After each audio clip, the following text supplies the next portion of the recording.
প্রিয়া, I প্রিয়া, কি হয়েছে? অসিত কি কাণ্ড করেছে শুনেছিস? অসিত তো কিছু না কিছু করেই থাকে, সে আবার নতুন কি? হ্যাঁ, নতুন আর করবে কি? তোমার টাকা নিয়ে ৯-৬ করবে আর আমাকে সেটা বসে বসে দেখতে হবে। কি? আমারই টাকা ৯-৬ করবে অসিত? হ্যাঁ, কোরিয়ার পেছনে একটা বড় প্লট তোমার জামাইবাবু পছন্দ করেছিলেন। অসিত সেটা দেখতে গিয়ে তার সঙ্গে আরো বেশি ৯ কাঠা জমি কিনেছে। তুমি কি সেটা জানো? ৯ লক্ষ টাকা বাজে খরচ হয়েছে। চিরটা কাল ৩০ টাকা মাইনে করা কর্মচারী জীবনে এত টাকা চোখে দেখেছে? তার মাথা খারাপ হয়ে গেছে। প্রিয়া, আমার মাথা খারাপ হয়ে যায়নি।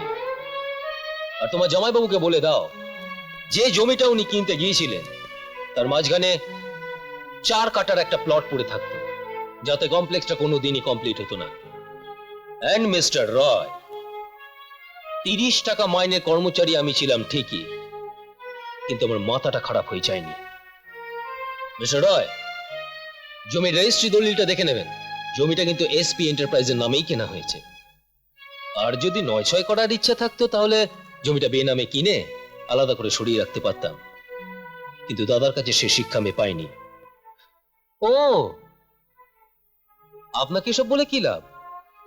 আপনার তো আবার দাদা ভাই কেউই নেই। শোনো প্রিয়া, এরপর থেকে আমাদের যে কোনো কাজই হোক বোর্ড মিটিং করে আমাদের বোর্ড অফ ডিরেক্টরদের মতামত নিয়েই করতে হবে। ওকে? হুম, তাহলে যাবো, সব ব্যাপারটা তো মিটেই গেল। মিস্টার রয়, আমি কিন্তু আসল কথাটা প্রকাশ করিনি। কি কথা? ওই যে ৫ কাঠা জমি আপনি নিজের নামে কিনতে চেয়েছিলেন, ও সেটা কিন্তু আমি বলিনি। আশা করি এই উপকারের জন্য আপনি আমার কাছে কৃতজ্ঞ থাকবেন। কি বলেন মিস্টার রয়?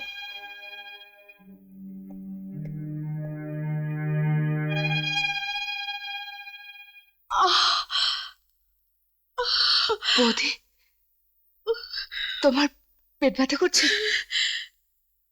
কি হয়েছে? বৌদির পেটে খুব যন্ত্রণা হচ্ছে মা। যন্ত্রণা হবে না, জায়গা পেলে না। যাও যাও, বলি রাস্তার ধারে সমস্ত মেয়ে নিয়ে বসে আছো, কি মতলবে শুনি? যাও, নিয়ে যাও, হাসপাতালে নিয়ে যাও। মাইল খানেক পরে না একটা দাতব্য চিকিৎসালয় আছে, টাকা পয়সা লাগবে না, সেইখানে নিয়ে যাও। যাও বলছি, যাও। কি ঋষিকা, কাঁদছিস কেন? নাও জল নাও। কাঁদছিস কেন? আমার জন্য দাঁড়া, শুধু আমার জন্য তোমাদের এত কষ্ট। কারোর জন্য নয় রে, কারোর জন্য নয়। হয়তো আমি কোনো পাপ করেছিলাম, তার ফল ভোগ করছি আমি। একটু কষ্ট করে হাঁটতে পারবে? এই মাইল খানেক যেতে পারলেই হবে। পারবো, চ।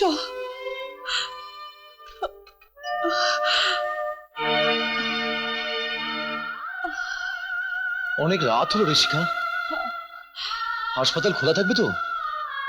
হ্যাঁ, একটু পা চালিয়ে চল তো। আর পারছি না, কি হলো? হ্যাঁ, আর পারছি এসো এসো, এখানটা বসো, বসো, এখানে বসো। শিখা, তুই একটু বৌদির দিকে লক্ষ্য রাখিস। হ্যাঁ, আমি দেখি সামনে কোনো ডাক্তারখানা পাই কিনা, দেখিস তুই। বৌদি, কি হয়েছে? দেখুন না, বৌদির খুব শরীর খারাপ হচ্ছে, হাসপাতালে নিয়ে যেতে হবে। ঠিক আছে, তুমি আমাদের সঙ্গে চলো, তোমার বৌদিকে আমরা হাসপাতালে নিয়ে যাওয়ার ব্যবস্থা করছি। আচ্ছা। না, কোথায় নিয়ে যাচ্ছ ওকে? না, ধরেছে কেন? এভাবে কোথায় নিয়ে যাচ্ছে? কি? ছাড়ো আমাকে।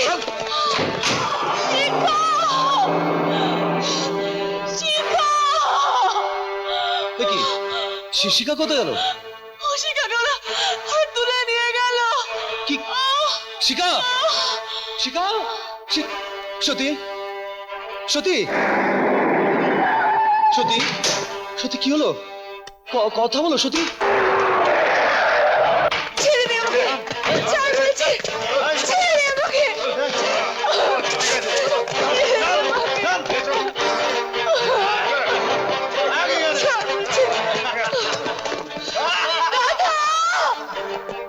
মনে হচ্ছে অ্যাপেন্ডিসাইটিসের ব্যথা, ইমিডিয়েটলি অপারেশন করতে হবে। চোখে দেখতে পাও না, ছেড়ে দিলে যাবে বেরো, ছেড়ে দে বলছি আমাকে।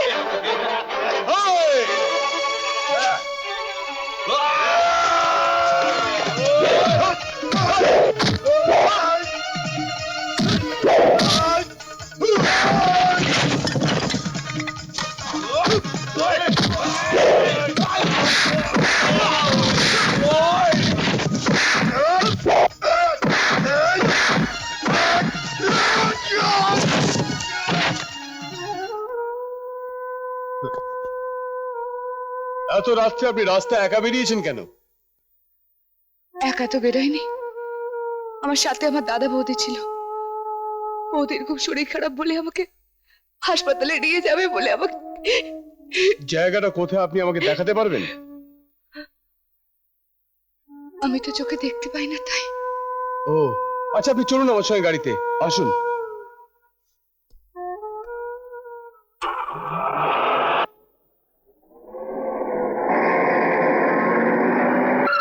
আপনার কথা অনুযায়ী এখানেই তো থাকার কথা।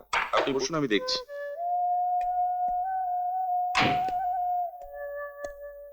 এখানে তো কাউকেই দেখছি না, এখন কি করি?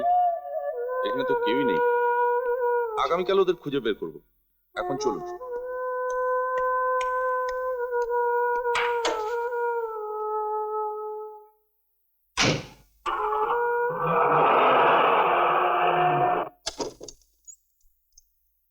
আসুন আসুন আসুন।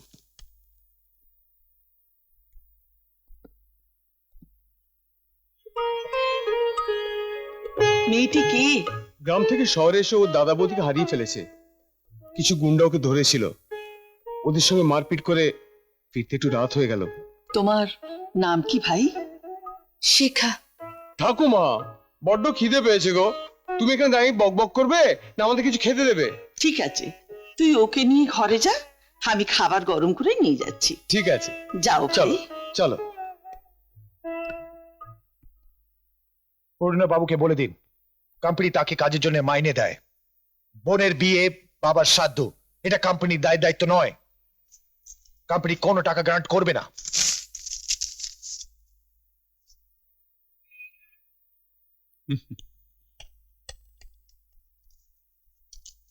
আপনার কিছু বলার আছে? ব্যাপারটা তো আমি কিছুই জানি না। আপনি চিঠিটা আমার কাছে দিন, আর আপনি একবার পূর্ণবাবুকে আমার কাছে পাঠিয়ে দিন। Okay sir.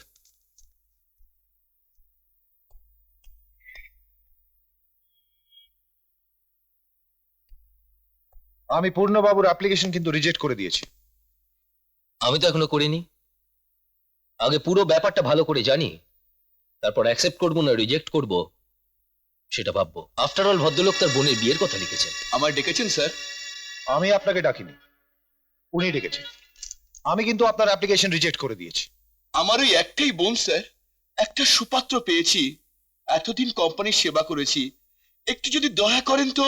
কোম্পানির সেবা তো আপনি বিনামূল্যে করেন না পূর্ণবাবু, তার জন্য কোম্পানি আপনাকে মাইনে দেয়। মাত্র 2000 টাকা মাইনেতে এ বাজারে সংসার চলে স্যার।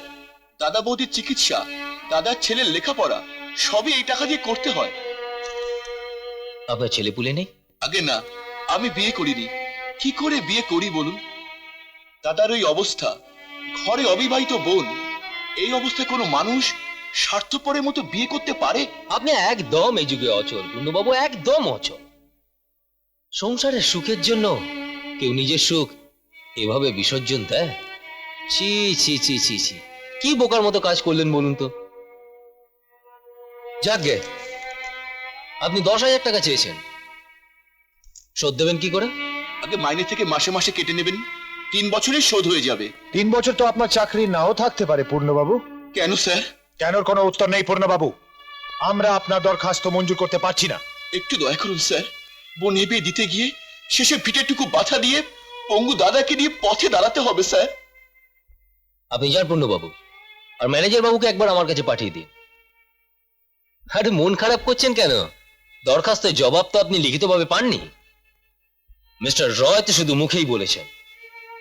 আপনি কোনো চিন্তা করবেন না, আপনি যান। তুমি কি দরখাস্তটা মঞ্জুর করতে চাও?